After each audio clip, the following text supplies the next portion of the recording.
আগে মোহাম্মদ থাকলে মুসলমান হওয়া যায় না। ঈদের নামাজে জাতীয় মসজিদে সামনের কাতারে বসলে মুসলমান হওয়া যায় না। মুসলমান হতে হলে আল্লাহর জমিনে আল্লাহর আইনে দেশ চলবে, পুরো পৃথিবী চলবে, এইটার প্রতি আপনার সমর্থন থাকতে হবে। এই সমর্থন না থাকলে মুসলমান হওয়া যায় না। একবার আমার মনে আছে যে জটিল মাসালা নিয়ে আমরা আমাদের মহতারাম খতিব সাহেব বাইতুল মুকাররমের বর্তমান খতিব সাহেব তার দ্বারস্থ হয়েছিলাম। একটা মুশকিলা দেখা দিয়েছে, একটা দোয়া শিখিয়ে দেন যে দোয়ায় আমল করলে ইনশাআল্লাহ এটা চলে যাবে।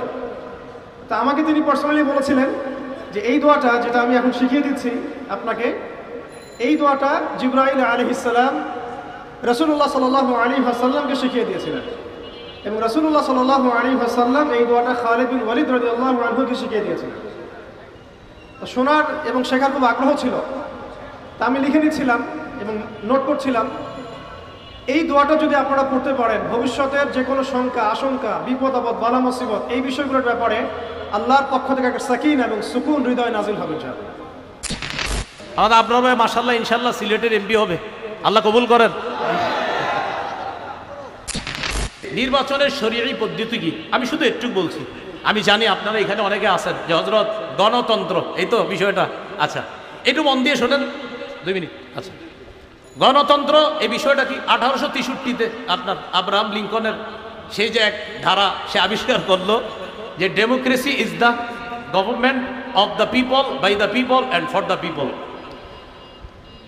গণতন্ত্র হলো এমন একটা শাসন ব্যবস্থা যেখানে জনগণের উপর, জনগণের মাধ্যমে জনগণের ক্ষমতা চলবে, অর্থাৎ যেই নিয়ম নীতিতে জনগণের শাসন চলবে, জনগণের আইন চলবে, এটাই গণতন্ত্র।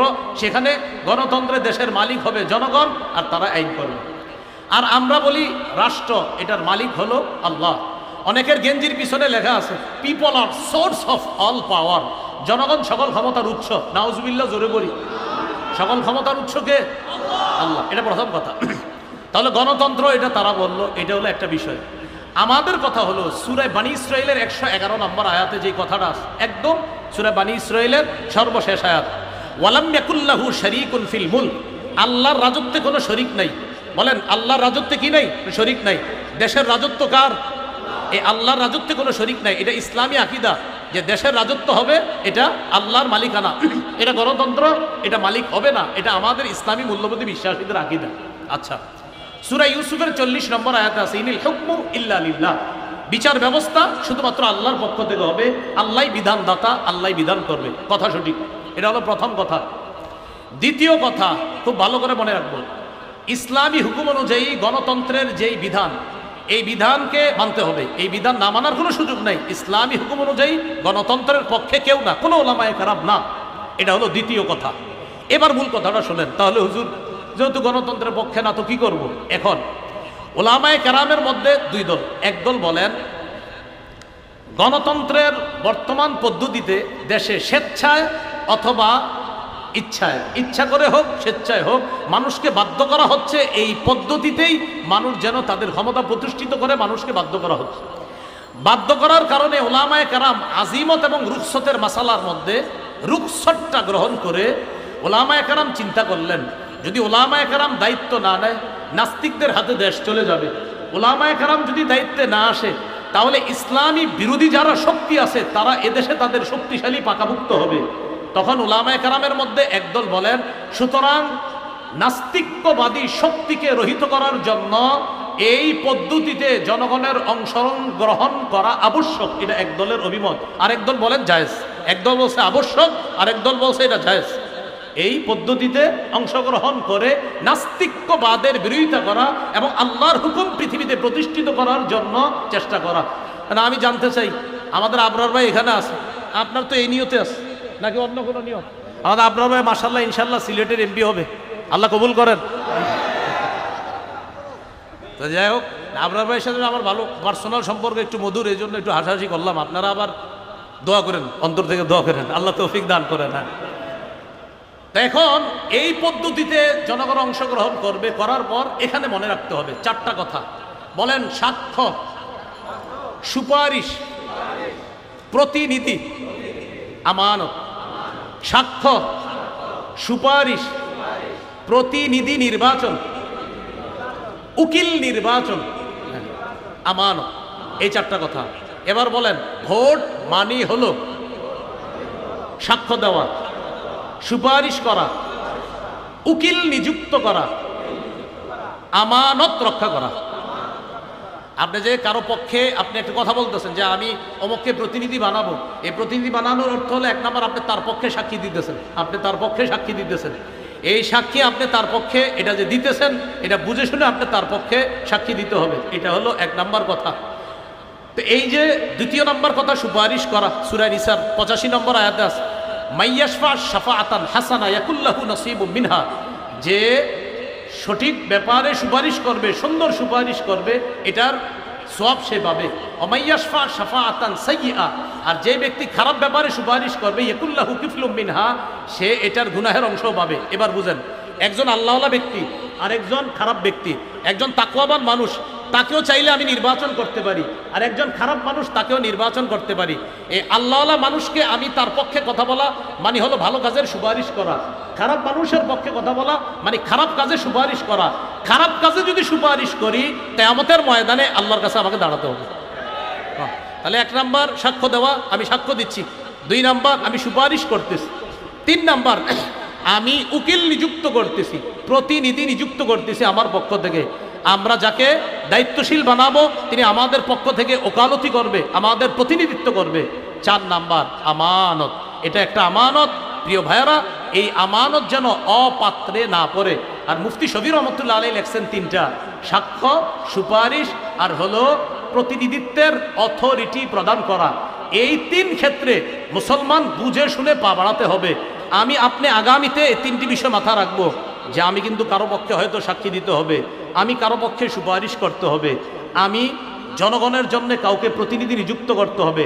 আল্লাহ, আমার সাক্ষ্যটা যেন অন্যায়ের পক্ষে না হয়, আমার সুপারিশ যেন অন্যায়ের পক্ষে না হয়, আমি যাকে প্রতিনিধি বানাবো তিনি যেন কোনো খারাপ মানুষ না হয়।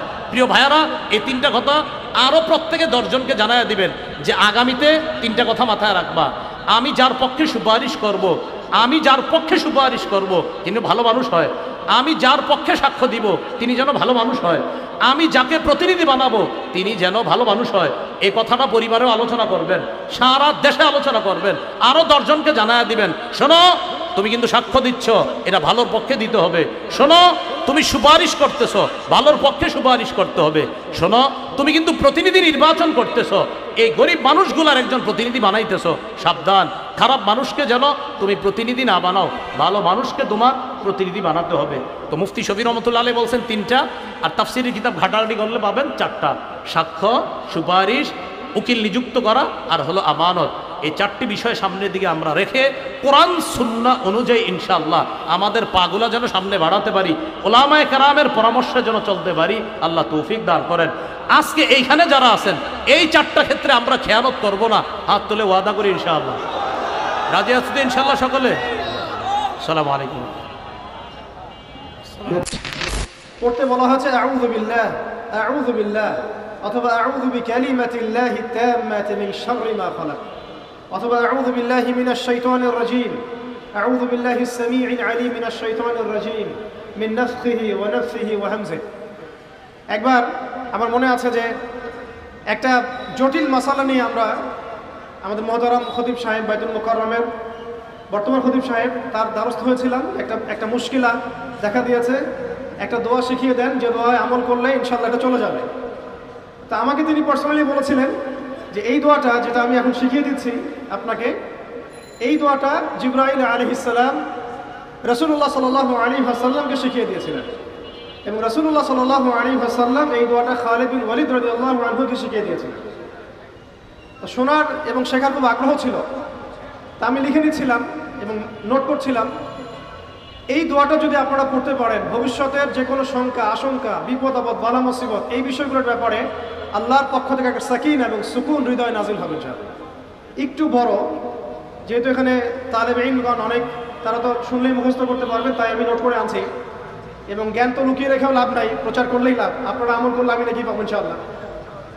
তো এই দোয়াটা হচ্ছে আউযু বিকালিমাতিল্লাহি তাম্মাতিল্লাতি লা ইউজাবিজুহুন্না বাররুন ওয়ালা ফাজির মিন শাররি মা খালাকা ওয়া যারআ ওয়া বারআ ومن شر ما ينزل من السماء وما يعرج فيها ومن شر ما ذرأ في الأرض وما يخرج منها ومن شر فتن الليل والنهار ومن شر طوارق الليل إلا طارقا يطرق بخير يا رحمن. এই দোয়াটার উপর আমল করতে থাকেন, দেখেন ভবিষ্যতের আশঙ্কা দূর হয়ে যাবে ইনশাআল্লাহ। আল্লাহ পাক আমাদের সবাইকে 4টা গুণ হাসিল করার তৌফিক দান করে। এইগুলি লম্বা কথা বলা যায়, সংক্ষিপ্ত করে বললাম যে আল্লাহ পাক আমাদেরকে জীবনের উদ্দেশ্যটাকে ফিক্স করার তৌফিক দান করেন, যে আমরা পৃথিবীতে এসেছি আল্লাহর ইবাদত করতে এবং তার দিন কায়েম করতে। এবং এই মিশনে আমাদের প্রথম দরকার হচ্ছে দ্বীনি ইলম অর্জন করা, এবং এটা একটা লম্বা সিলসিলা, এই ব্যাপারে তাড়াহুড়ো না করা। এবং 3 নাম্বার, বুজুর্গ ওলামায়ে কেরামদের সোহবতে থেকে দ্বীনের জ্ঞান হাসিল করা। এতে করে জ্ঞানের সাথে সাথে আধ্যাত্মিকত্ব হাসিল হবে ইনশাআল্লাহ। আর আধ্যাত্মিকত্ব হাসিল না হলে বাইরের চোখ দিয়ে যদি আমরা দেখি, তাহলে এই বিশ্বটাকে চিনতে, বুঝতে এবং সমাধান বের করতে আমরা বেগ পাবো। এবং কোনো কোনো ক্ষেত্রে আমরা সত্যকে মিথ্যা মনে করতে পারি, মিথ্যাকে সত্য মনে করতে পারি। আল্লাহ পাক আমাদের খিদির আলাইহিস সালামের দৃষ্টিভঙ্গি দান করেন, আমিন। আর 4 নাম্বার, প্রত্যেক তালেবে ইলমের এবং যারা আল্লাহর পথের সেনানী হতে চাই, আমরা মুজাহিদ হতে চাই, মুবাল্লিগ হতে চাই, মুহাদ্দিস হতে চাই, বা দ্বীনের পথে আমরা শহীদ হতে চাই, এই তামান্না যাদের আছে তাদেরকে 4টা গুণ হাসিল করতেই হবে। আল্লাহ পাক তৌফিক দান করেন। 1 নাম্বার শুকর, 2 নাম্বার সবর, 3 নাম্বার তাওবা এবং 4 নাম্বার ইস্তেআযা বা আশ্রয় প্রার্থনা। আবার বলছি, 1 নাম্বার শুকর, বেশি বেশি শুকরিয়া আদায় করা, 2 নাম্বার সবর করা, 3 নাম্বার হচ্ছে পূর্বের পাপের জন্য তওবা করা, এবং যখনই পাপ হবে তখনই তওবা করা। ওলামায়ে কেরামগণ বলেন যে সকাল সন্ধ্যায় সাইয়্যিদুল ইস্তিগফার কখনো না ছাড়া, সকাল সন্ধ্যায় সাইয়্যিদুল ইস্তিগফার কোনো অবস্থায় যেন না ছাড়া। এটা নিশ্চয়ই আপনাদের মুখস্থ আছে। আল্লাহুম্মা আনতা রাব্বি লা ইলাহা ইল্লা আনতা খালাকতানি আনা আবদুক ওয়া আনা আলা আহদিকা ওয়া ওয়া'দিক মাসতাতা'তু আউযু বিকা মিন শাররি মা সানা'তু আবুউ লাকা বিনি'মাতিকা আলাইয়া ওয়া আবুউ বিযানবি ফাগফির লি ফাইন্নাহু লা ইয়াগফিরু যুনুবা ইল্লা আনতা। এই দোয়াটা কখনো না ছাড়া। এবং যখন পূর্বের কোনো পাপের কথা মনে হয় যে এতদিন আগে আমার একটা পাপ হয়ে গিয়েছিল, মনটা একটু খারাপ হতে পারে, চোখে পানি আসতে পারে, ইমিডিয়েটলি পড়তে বলা হচ্ছে আস্তাগফিরুল্লাহ ওয়া আতুবু ইলাইহি, আস্তাগফিরুল্লাহ ওয়া আতুবু ইলাইহি। আল্লাহ পাক সবাইকে খাস তওবা করার তৌফিক দান করেন। এবং 4 নাম্বার হচ্ছে আমাদের জন্য জরুরি, সেটা হলো ইস্তেআযা বা আল্লাহ পাকের কাছে আশ্রয় প্রার্থনা করা। আল্লাহ রাব্বুল আলামিন আমাদের সবাইকে তার কাছে আশ্রয় প্রার্থনা করার তৌফিক নসিব করেন, আমিন। আচ্ছা, আমরা সংক্ষিপ্ত করে শেষ করে দিচ্ছি।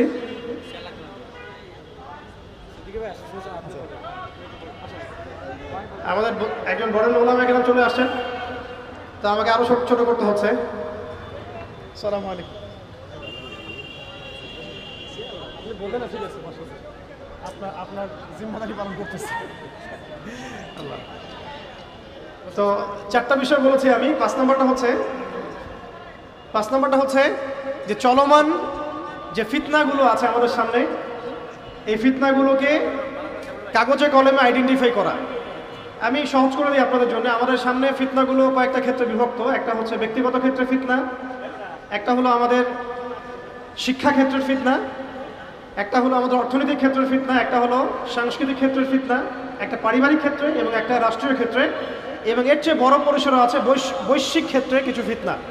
এই ফিতনাগুলোকে আমাদেরকে কাগজে কলমে এবং আল্লাহর নূর দিয়ে, কোরআন সুন্নাহর চোখ দিয়ে আইডেন্টিফাই করতে হবে এবং সেগুলোকে সমাধানের পথ খুঁজে বের করতে হবে। আল্লাহ পাক আমাদের সবাইকে তৌফিক দান করেন, আমিন। 6 নাম্বার হচ্ছে যে আমাদের যে গন্তব্য যে আমরা চাই আল্লাহর জমিনে দিন কায়েম হোক, এই গন্তব্যে ইস্তেকামা ধরে রাখা বা ধারাবাহিকতা বজায় রাখা। এমন যেন না হয় যে আমাদের কিছুদিনের কাজ খুব গতিসম্পন্ন হচ্ছে এবং বাকি কাজ মন্থর হচ্ছে, এমনটা যেন না হয়। সিরাতের সুন্নতে নবী সাল্লাল্লাহু আলাইহি ওয়াসাল্লাম যেভাবে দীর্ঘ 23 বছর তার দাওয়াত এবং জিহাদের মিশন চালিয়েছেন, এইভাবে আমরা যেন আমাদের এই গন্তব্যটাকে হাসিল করতে পারি এবং সবর বজায় রাখি, ইস্তেকামা ধরে রাখি, আধ্যাত্মিকতা ধরে রাখি এবং যা জানি তার উপর আমল করার চেষ্টা করি, সুন্নাহ ভিত্তিক জীবনযাপন করার চেষ্টা করি। আল্লাহ পাক সবাইকে তৌফিক দান করেন। 7 নাম্বার দরকার হচ্ছে আমাদের হালাল রিজিক। যদি রিজিকটা আমাদের হালাল না হয়, তাহলে এই যে এত বড় বড় কথা বলছি বা এত বড় স্বপ্ন দেখছি, এগুলো কিন্তু ভাই আসলে বাস্তবায়ন করা খুব কঠিন হবে, কোনো কোনো ক্ষেত্রে হয়তো সম্ভবও হবে না। ইন্নাল্লাহা তাইয়্যিব লা ইকবালু ইল্লা তাইয়্যিব। আল্লাহ পাক পবিত্র, তিনি পবিত্র ছাড়া কিছু কবুল করেন না। আর এখন রিজিকের মধ্যে যত ফিতনা, সুদের ফিতনা আছে, ঘুষের ফিতনা, দুর্নীতির ফিতনা, কাগজের টাকার হারামের কিছু ফিতনা চলে আসছে এর ভিতরেও। ক্রিপ্টোকারেন্সির ফিতনা আসতেছে সামনে। এছাড়া আছে আমাদের মার্কেটের সিন্ডিকেট, পণ্য মজুত করা, বাপে কম দেয়া, মানে হারাম খাওয়ার যতগুলো অপশন আছে আমার মনে হয় এই জামানায় এই যুগে এটা সবচেয়ে বেশি উন্মুক্ত আমাদের সামনে। তো হারাম খাওয়া সহজ, হালালে চলা একটু কঠিন, তবে হালাল খাওয়াটা অসম্ভব নয়। আল্লাহ পাক সূরা তালাকের মধ্যে বলেছেন, ওয়া ইয়াত্তাকিল্লাহা ইয়াজআল লাহু মাখরাজা, যে ব্যক্তি আল্লাহকে ভয় করে আল্লাহ পাক তার জন্য রাস্তা বের করে দেন। ওয়া ইয়ারযুকহু মিন হাইসু লা ইয়াহতাসিব, এবং এমন উৎস থেকে আল্লাহ পাক তাকে রিজিক দেন যা সে কখনো কল্পনাও করে নাই। আল্লাহ পাক আমাদের সবাইকে হালাল খাবার তৌফিক দান করেন, আমিন। 8 নাম্বার এবং 9 নাম্বার একসাথে বলে শেষ করছি, সেটা হলো আমাদের প্রত্যেককে কমপক্ষে পার্ট টাইম দাওয়াতের কাজ করতে হবে। দাওয়াত এবং তাবলীগের কাজটা এটা এখন আমভাবে সকলের উপর বর্তিয়ে গিয়েছে। এটা ব্যাপারটা এমন নয় যে ওলামায়ে কেরামগণ দাওয়াতের কথা বলবেন, তাবলীগের কথা বলবেন, আমাদের উপর কোনো জিম্মেদারি নাই, ব্যাপারটা কিন্তু এমন নয়। আমাদের প্রত্যেককে সৎ কাজে আদেশ করতে হবে, অসৎ কাজে নিষেধ করতে হবে। এবং আপনারা তো সবাই জানেন, হুযায়ফা রাদিয়াল্লাহু আনহু থেকে যে হাদিসটা বর্ণিত হয়েছে সহিহ মুসলিম শরীফে এসেছে, যে যদি আমরা সৎ কাজে আদেশ না করি, অসৎ কাজে নিষেধ না করি, তাহলে আল্লাহর পক্ষ থেকে বিপদ আপদ, বালা মুসিবত, গজব আসবে। এই সময় ওই কম দোয়া করবে, কিন্তু এই দোয়া আল্লাহর দরবারে কবুল হবে না। তাই আল্লাহ রাব্বুল আলামিন আমাদের সবাইকে সৎ কাজে আদেশ করার তৌফিক দান করেন, অসৎ কাজে নিষেধ করার তৌফিক দান করেন, হালাল খাওয়ার তৌফিক দান করেন, এবং দাওয়াত ও তাবলীগের সবাইকে এই মেহনতে যুক্ত থাকার তৌফিক দান করেন। আর সর্বশেষ যে কথাটা বলতে চাই সেটা হলো, এই দিন কায়েমের যে স্বপ্ন, এই স্বপ্নে আমাদের সবার দাওয়াতের সাথে জিহাদের তামান্না থাকতে হবে, শাহাদাতের মৌতের তামান্না থাকতে হবে। আমি আবারও রিপিট করছি, এই মিশনে আমাদের সবাইকে দাওয়াত এবং তাবলীগের সাথে জিহাদের তামান্না এবং শাহাদাতের তামান্না থাকতে হবে। হাদিসে স্পষ্ট এসেছে, যে ব্যক্তি জিহাদ করে না বা জিহাদের আকাঙ্ক্ষাও করে না, যে ব্যক্তি জিহাদ করে না এবং জিহাদের আকাঙ্ক্ষাও কখনো করে না, সে ব্যক্তি যেন মুনাফিকের মৃত্যুর একটা শাখার উপর মৃত্যুবরণ করল। আল্লাহ পাক আমাদের সবাইকে নেফাকি থেকে হেফাজত করেন, আমিন। সম্মানিত উপস্থিতি এবং আমার সামনে উপবিষ্ট তরুণ প্রজন্মের দিনী ভাইরা, এই 10টা কাজ যদি আমরা করতে পারি, আমরা আশা করি এই 10টা কাজের সমন্বয় পারে না, হুজুরদেরকে দিয়ে মিথ্যা কথা বলাতে পারে না, হুজুরদেরকে দিয়ে চুরি করাতে পারে না, হুজুরদেরকে দিয়ে বিভিন্ন ধরনের অন্যায় অপকর্ম করাতে পারে না, কিন্তু ইসলামপন্থীদেরকে দিয়ে শয়তান 3টা কাজ সুন্দর করে করায়। একটা হিংসা করাবে, আরেকটা অহংকার করাবে, আরেকটা গীবত করাবে। আপনার কাজ দেখে আপনার মনে হবে না, আমি যা কাজ করতেছি অন্যরা কিছুই করতেছে না, আপনার নিজের মধ্যে একটা লেভেলে উঠাবে। শয়তান যেইটা ঢুকছে এইভাবে আমাদের ঐক্যকে বিনষ্ট করে দেয়। অতএব এই ফাঁদগুলা থেকে আমাদের বেঁচে থাকতে হবে। 1 নম্বর পয়েন্ট সংক্ষিপ্তভাবে এইটুকু প্রিয় ভাইরা। এবার চলেন 2 নম্বরে, আমাদের ঐক্যের ভিত্তি এবং আমরা ঐক্যকে কিভাবে ধারণ করে রাখতে পারি। 2 নম্বর হচ্ছে, নবী সাল্লাল্লাহু আলাইহি ওয়াসাল্লাম একটা ঐক্যের নমুনায় সমাজ গড়েছিলেন, সেটা ছিল মদিনার সমাজ। আমরা যদি খুব গভীরভাবে লক্ষ্য করি তাহলে দেখব রাসূলুল্লাহ সাল্লাল্লাহু আলাইহি সাল্লাম মুহাজির এবং আনসারদের মধ্যে একটা চমৎকার সমন্বয় ঘটিয়েছিলেন। কেমন সমন্বয় ঘটিয়েছিলেন? যে মুহাজিররা যখন এসেছিলেন, আনসাররা নিজেদের বাড়ির অর্ধেকটুকু দিয়ে দিয়েছেন, বলেছেন, ও আমার ভাই, আমার স্ত্রী 2 জন আছে, একজনকে আমি তালাক দিয়া আপনার সাথে বিয়ে করায় দিব, আমার সম্পদ অর্ধেকটুকু আপনাকে দিয়ে দিব। এই ঘটনা কি আমরা জানি ভাই? কথা বলেন, জানি কি আমরা ভাই? আওস এবং খাজরাজ নামে 2টা শত্রুতা ভাবাপন্ন 1000 বছর ধরে সংগঠন ছিল, যারা একজন আরেকজনের রক্তকে হালাল মনে করত। নবীজি সাল্লাল্লাহু আলাইহি ওয়াসাল্লাম আসার পরে এই 2 জনের মধ্যে বন্ধুত্ব ঘটায় দিয়েছিলেন। আপনারা কি এই ঘটনা জানেন ভাই? কিন্তু কোনোদিনকে ভেবে দেখেছেন যে এই যে বড় বড় ঘটনাটা ঘটলো, এই ঐক্যটার ভিত্তি কি ছিল? কিসের ভিত্তিতে ঐক্যটা রাসূলুল্লাহ সাল্লাল্লাহু আলাইহি ওয়াসাল্লাম করিয়েছিলেন? রাসূলুল্লাহ সাল্লাল্লাহু আলাইহি ওয়াসাল্লামের সিরা এবং হাদিসের বিশ্লেষণে বোঝা যায় 3টা বিষয়কে সামনে রেখে রাসূল সাল্লাল্লাহু আলাইহি ওয়াসাল্লাম এই কঠিন বাস্তবতার মধ্যেও একটা ঐক্যের সমাজ প্রতিষ্ঠিত করেছিলেন। 1 নম্বর, আল্লাহর প্রতি ঈমান। আল্লাহর প্রতি যদি বিশুদ্ধ ঈমান না থাকে, ওই ঐক্য আপনি যতই ঐক্যের কথা বলেন, ওই ঐক্যের গোড়ার মধ্যে গন্ডগোল থাকবে, ওই ঐক্য কখনো কার্যকর ঐক্য হবে না। 2 নম্বরে যেটা প্রিয় ভাইরা, সহানুভূতিশীল অন্তর। আজকের ইমানদার আমরা যারা সহানুভূতিশীল অন্তর না, রুড়ো যত, গরম যত, যে যত কাঠখোট্টা আমরা মনে করছি তত বোধহয় ইমানদারদের পারফরমেন্স। অথচ জেনে রাখেন রাসূলুল্লাহ সাল্লাল্লাহু আলাইহি ওয়াসাল্লামের ব্যাপারে কুরআন মজিদের কোথাও বলা নাই নবীজি সাল্লাল্লাহু আলাইহি ওয়াসাল্লাম অনেক সুন্দর একজন নামাজ আদায়কারী ছিলেন, অথচ নবীর থেকে সুন্দর সালাত কেউ আদায় করতে পারবে না। নবীজির ব্যাপারে পুরা কোরআনে কোথাও বলা নাই নবীজি খুব সুন্দর যাকাত আদায়কারী ছিলেন, অথচ নবীর থেকে বেশি দান সাদাকাকারী কেউ ছিল না। নবীজি সাল্লাল্লাহু আলাইহি ওয়াসাল্লাম বলেছেন খুযু আন্নী মানাসিকাকুম, আমার থেকে হজ শিখো, অথচ কোরআনে কোথাও প্রশংসা করা হয় নাই আল্লাহ নবী খুব ভালো হজ করেছেন, অথচ রাসূলুল্লাহ সাল্লাল্লাহু আলাইহি ওয়াসাল্লামের সুন্দর হজ কিয়ামত পর্যন্ত আর কেউ করতে পারবে না। কিন্তু নবীজির একটা বিষয় নিয়ে কোরআনে প্রশংসা করা হয়েছে, ইন্নাকা আলা খুলুকিন আযীম, আমার নবী ছিলেন মহান চরিত্রের উপর অধিষ্ঠিত। আজকের মুসলমান নামাজি, আজকের মুসলমান হাজি, আজকের মুসলমান টুপিওয়ালা, আজকের মুসলমান ওজিফাওয়ালা, কিন্তু আজকের মুসলমানের আখলাক আমাদের সুন্দর নয়। অতএব নবীজির ওই ঐক্যের ভিত্তি ছিল সহানুভূতিশীল একটা অন্তর। প্রত্যেককে আমাদের সহানুভূতিশীল অন্তরের মালিক হতে হবে। 3 নম্বরে প্রিয় ভাইরা, দ্বীনকে প্রাধান্য দিতে হবে। যেখানে দ্বীন নাই সেই জায়গায় কোনো ঐক্য হতে পারে না প্রিয় ভাইরা। দুনিয়া একদিক হয়ে যেতে পারে, ইমানদাররা কখনো সমকামিতাকে প্রমোট করতে পারে না, এলজিবিটিকিউকে সমর্থন করতে পারে না। আপনি কিয়ামত ঘটাই দিতে পারেন, ইসলাম এটাকে হারাম বলেছে, আপনি এটা করতে পারবেন না। যেই সকল কমিশন আজকে বাংলাদেশে এসে ধোঁকাবাজির কমিশন দিচ্ছে, তারা গাজার মুসলমানদেরকে রক্ষা করতে পারে নাই, তারা মুসলমানদেরকে সেই জায়গায় ক্ষুধার জ্বালায় হত্যা করছে, সেই জায়গায় তাদের কোনো মাথা ব্যথা নাই। আর এই দেশের মানুষ যারা শান্তিপ্রিয় মানুষ, যারা এই দেশের মানুষ নীরব নিজের ধর্ম পালন করে, এই জায়গার মানুষ তাদের যারা ভাই ব্রাদার অন্য ধর্মাবলম্বী আছে তাদেরকে সুন্দর করে আগলায় রাখে, তাদের মন্দিরকে প্রয়োজনে পাহারা দেয় যাতে কোনো দুষ্কৃতিকারী অন্যায় করতে পারে না। এই জায়গায় মানবাধিকার কমিশন ফলাতে আসছে, তারা দুনিয়ায় মানবাধিকার দেখতে পায় না। এই বিষয় ইমানের প্রশ্ন, এটাতে ইমানদার কখনো এক হতে পারে না, ঠিক না প্রিয় ভাইরা?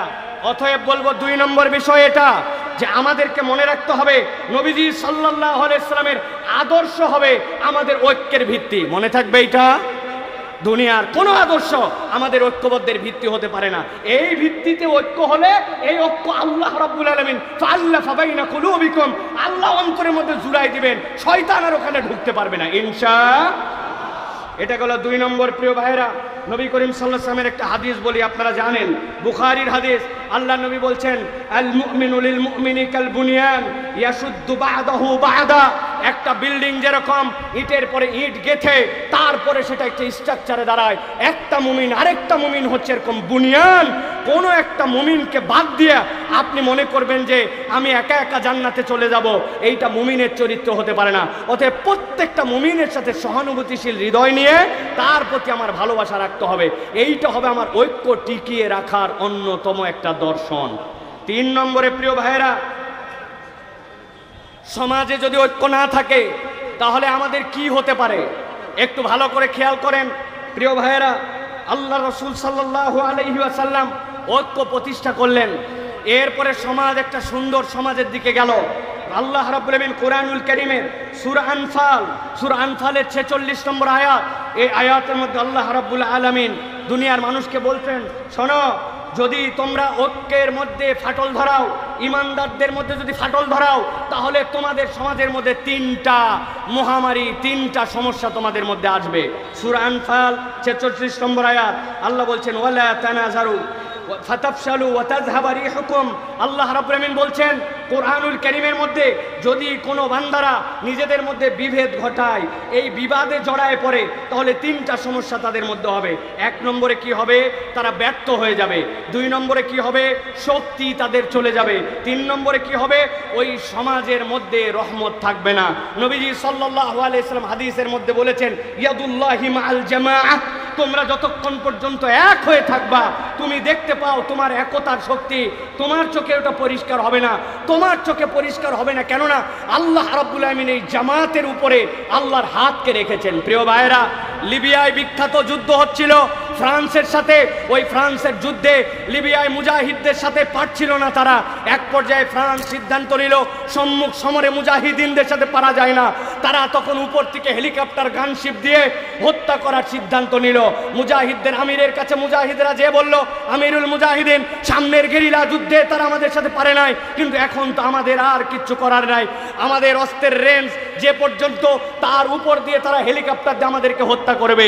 আমিরুল মুজাহিদিন তাদেরকে জিজ্ঞাসা করেছিলেন তারা কিভাবে হত্যা করবে, বলবে উপর থেকে তারা গুলি করবে। বলছে কত উপর থেকে? বলে অনেক উপর থেকে। বলে আরে কত উপর থেকে? বলে আমাদের গুলির রেঞ্জ যেখানে নাই সেখান থেকে। আমিরুল মুজাহিদিন তাদেরকে বলেছিলেন, ও মুজাহিদেরা, ভালো করে বুঝে থাকলে বলো, তারা যত উপর থেকে গুলি করবে এই গুলিটা কি আরশে আজিমের উপরে নাকি আরশে আজিমের নিচে? মুজাহিদরা বলছে আল্লাহ সুবহানাল্লাহ, কি বলেন আপনি, আল্লাহর আরশের উপরে সে কেমনে যাবে? তখন আমিরুল মুজাহিদিন তাদেরকে বলেছিলেন, তোমরা এক এবং নেক হয়ে থাকো, যেই আরশে আজিমের রবের উপরে কেউ উঠতে পারে না, তার বান্দারা যখন জমিনে থাকে, ইয়াদুল্লাহি মাআল জামা, আল্লাহর হাত তাদের সাথে থাকে। এক থাকলে মুসলমানদেরকে কিয়ামত পর্যন্ত কেউ পরাজিত করতে পারবে না। কেন? আমাদের আরশে আজিমের রব হচ্ছেন আল্লাহ। প্রিয় ভাইয়েরা, প্রিয় ভাইয়েরা, এই জন্য আমি বলবো, সংখ্যায় আমরা কম হতে পারি, লোকজন আমাদেরকে বলতে পারে কোথায় তোমাদের লোক? আমাদের লোক বেশি দরকার নাই। ইমানদাররা কখনো অস্ত্রের বলে জিতে নাই। ইমানদারদের সাথে একটা বল ছিল, সেটা হচ্ছে ইমানি বল। যতক্ষণ পর্যন্ত আমরা এই ঐক্যবদ্ধতার স্বপ্ন নিয়ে সীমিত স্বার্থকে ত্যাগ করে এক থাকবো, এই ইমানের বল দিয়েই মুসলমানরা বিজয়ী হবে ইনশাআল্লাহ। প্রিয় ভাইয়েরা, এটা গেল 3 নম্বর পয়েন্ট। সংক্ষিপ্তভাবে এবার চতুর্থ যে বিষয়টি আপনাদের কাছে বলবো, প্রিয় ভাইয়েরা, এই উম্মাহ, যে উম্মার ব্যাপারে আল্লাহ রাব্বুল আলামিন কোরআনুল কারীমের মধ্যে ছোট্ট 2টা শব্দে প্রশংসা করেছেন। কি প্রশংসা? সামি'না ওয়া আতা'না। এরা তো সেই উম্মত যারা শোনে আর মেনে নেয়, এরা কোনো প্রশ্ন করে না। এটা হচ্ছে উম্মতে মুহাম্মাদের বৈশিষ্ট্য। মুফাসসিরিনে কেরাম ব্যাখ্যা করছেন এই আয়াতে কারিমার আলোকে এই উম্মতের মৌলিক বৈশিষ্ট্য কি? এই উম্মতের মৌলিক বৈশিষ্ট্য হচ্ছে ঐক্য। এই উম্মতের মৌলিক বৈশিষ্ট্য আমার কথা নয়, আল্লাহ রাব্বুল আলামিনের নবী সাল্লাল্লাহু আলাইহি ওয়াসাল্লাম বলছেন, ইন্নাল্লাহা ইয়ারদা লাকুম সালাসান। ও দুনিয়ার মানুষ, জেনে রাখো, আল্লাহ রাব্বুল আলামিন 3টা জিনিস পছন্দ করেন। একসাথে সমস্বরে, একটা মুখ বন্ধ না করে একসাথে বলতে হবে, আল্লাহ রাব্বুল আলামিন কয়টা জিনিস এই উম্মত থেকে পছন্দ করেন? একসাথে বলেন, কয়টা? 3টা মুখস্থ করেন। 1 নম্বরে, আন তা'বুদুহু ওয়া লা তুশরিকু বিহি শাইআ। আল্লাহ পছন্দ করেন উম্মতে মুহাম্মাদি আল্লাহ ছাড়া কারো ইবাদত করবে না, আল্লাহর সাথে কাউকে শিরিক করবে না। এটা 1 নম্বরে। 2 নম্বরে, ওয়ান তা'তাসিমু বিহাবলিল্লাহি জামিআ। এই উম্মত আল্লাহর রজ্জুকে, কোরআন সুন্নাহকে একেবারে দাঁত দিয়ে কামড়ায় ধরার মতো ধরে একতাবদ্ধ থাকবে, এটা আল্লাহ পছন্দ করেন। আর 3 নম্বরে, ওয়ান তুনাসিহু। তোমরা এই উম্মতে আল্লাহ এবং আল্লাহ রাসূলের নির্দেশ অনুযায়ী উম্মত সব সময় একজন আরেকজনকে নসিহত করবে। আমাদের দ্বীন হচ্ছে নসিহা। অতএব এই উম্মতের বৈশিষ্ট্য হচ্ছে ঐক্যবদ্ধ থাকা, আর ঐক্যের ভিত্তি হবে আল্লাহর সাথে কাউকে শরীক করি না, ইবাদত করি একমাত্র আল্লাহর। বলবো একটা কথা সামনে আর পিছনে করব আরেক কাজ, এটা ইমানদারের বৈশিষ্ট্য হবে না। যে ইমানদার মসজিদে আল্লাহর দ্বীনকে মানে, যে ইমানদার জানাজায় আল্লাহর ইসলামকে মানে, যে ইমানদার ওই যাকাতের ইসলামকে আল্লাহ মানে, ওই ইমানদার যদি এটা বিশ্বাস না করে যে আল্লাহর দেওয়া বিধান অনুযায়ী এই সমাজ চলতে পারে, রাষ্ট্র চলতে পারে, চোরের বিচার হতে পারে, তাহলে ওই ইমানদারের কখনো ইমান পূর্ণ হয় নাই, ঠিক কিনা? আমাদের মধ্যে অনেক ধান্দাবাজ আছে। এই ধান্দাবাজরা দেখবেন, একটা কথা আমি সবসময় বলি, আমরা বলি আমানতু বিল্লাহি ওয়া মালাইকাতিহি ওয়া কুতুবিহি। এইটা বলছি তো আমরা, না ভাই? বলেন তো ভাই, ওয়া কুতুবিহি মানে কি? হ্যাঁ, ভালো করে বুঝে বলেন, কুতুবিহি মানে কি? একটা লোক কোরআনুল কারীমের অর্ধেকটা পুরাপুরি কবুল করছে, আর বাকিটার ব্যাপারে বলছে কিছু কথা আছে, 50% মুসলমান তাহলে, তাই তো নাকি? আরেকজন পুরাটাই শেষ করছে শুধু সূরা নাস, অল্প একটুখানি, ওইটার এখনো আলোচনাটা ওর বোঝা হয় নাই, 99.99% মুসলমান, তাই তো নাকি? কত পার্সেন্ট? 0% প্রিয় ভাইরা, ভালো করে মনে রাখবেন। আমরা বলছি আমানতু বিল্লাহি ওয়া মালাইকাতিহি ওয়া কুতুবিহি, আল্লাহর আইন বিধান যেটা আমার মাথায় ধরে সেটাও স্বীকার করি, যেটা আমার মাথায় ধরে না ওটাও স্বীকার করি, তবেই সে মুসলমান। তাছাড়া ওই মুসলমানের দাম আল্লাহর কাছে নাই, ঠিক কিনা? বাঁচার একটা উপায় আছে, আপনারা যদি বলেন তাহলে বলে দিতে পারি। সবাই রাজি হওয়া লাগবে, আর যাওয়ার সময় 10 টাকা করে হাদিয়া দেওয়া লাগবে। হুজুর খুচরা নাই, তাই না? দেখেন যদি পছন্দ হয় তাহলে দিয়েন, না পছন্দ হলে দিয়েন। আমি এটা বুদ্ধি বার করছি, এখন থেকে আমরা আমানতু বিল্লাহি ওয়া মালাইকাতিহি ওয়া কুতুবিহি ওয়া রুসুলিহি এইটা না বলে আমরা সিস্টেম করে আগেই বলে নিব আমানতু বিল্লাহি ওয়া মালাইকাতিহি ওয়া কিছু কিছু কুতুবিহি। অথবা আমরা বলবো আমানতু বিল্লাহি ওয়া মালাইকাতি ওয়া যদ্দুর বুঝি তদ্দুর কুতুবিহি। কবরে যায় ফেরেশতা ধরছাই, কি ব্যাপার, তোমার কিতাব কোনটা? বলে আমি আগেই বলে আসছিলাম যদ্দুর বুঝি তদ্দুর কুতুবিহি। বাটাম কিন্তু একটাও মাটিতে পড়বে না। অতএব ধানাই পানাই মুসলমান হয়েন না, কেবলমাত্র দাড়ি টুপি দিয়ে মুসলমান হওয়া যায় না, নামের আগে মোহাম্মদ থাকলে মুসলমান হওয়া যায় না, ঈদের নামাজে জাতীয় মসজিদে সামনের কাতারে বসলে মুসলমান হওয়া যায় না। মুসলমান হতে হলে আল্লাহর জমিনে আল্লাহর আইনে দেশ চলবে, পুরো পৃথিবী চলবে, এইটার প্রতি আপনার সমর্থন থাকতে হবে। এই সমর্থন না থাকলে মুসলমান হওয়া যায় না।